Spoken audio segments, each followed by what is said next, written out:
Valitettavasti siellä Terehov rakentaa paikkaa Hakalle, mutta Inter puolustuspaikalla ja sitten Basanvera lähtee oikeaan pallon ja nyt on Inter puolestaan oikealta hakemassa paikkaa.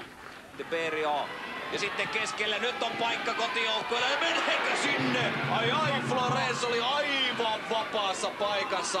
Nyt kyllä kotijoukkue Interia varmasti, kun maaleja ei ole muutamaan peliin tullut ja sitten vielä tuollaisia paikkoja tuuritaan, niin aika paljon.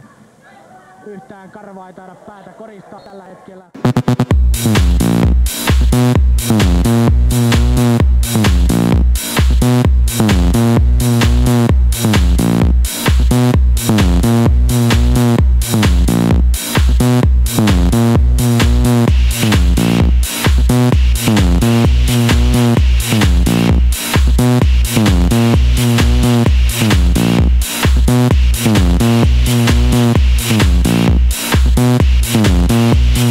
Push me, and then just touch me, till I can get my satisfaction.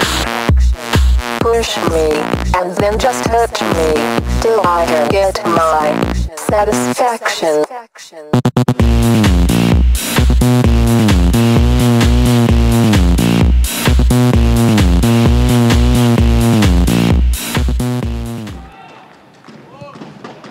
Bertot, kaunis puolenvaihto. Deberio, pallo hienosti, huippuosaaja.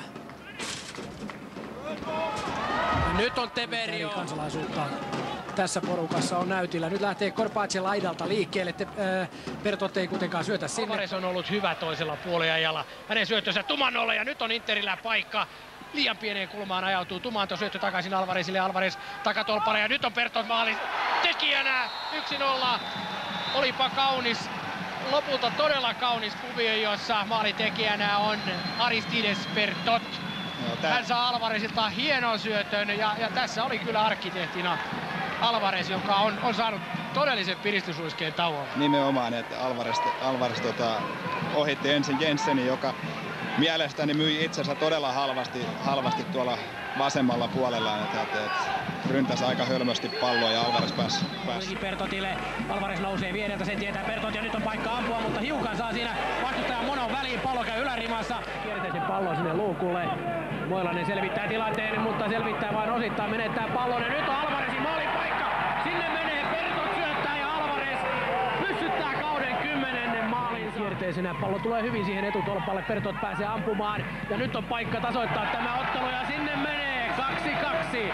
Aristides Bertot tasoittaa pelin, tasoittaa onnekkaasti. No se on hyvä, että molemmissa pääsee. Hyvä kulma sinne rangaistuspilkun kohdalle. Bertot ja nyt on Bertotilla vetopaikka, laukaus lähtee ja sinne menee.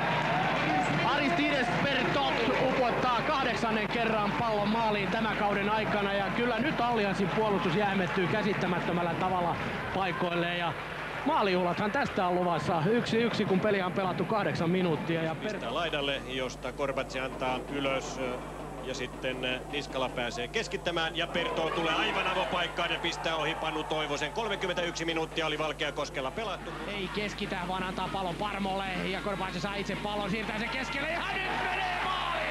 Bertot liukuu 2-2! Onpa kaunis yhdistelmä ja rauhallinen jalkoihin ja tilaa on pyöriä ja hyöriä ja nyt tullaan jälleen Bertot. Ja Bertotille jää pallo jalkoihin, se on maali! 11 Aristides Bertotin maali tällä kaudella ja nyt ensimmäistä kertaa tässä ottelussa.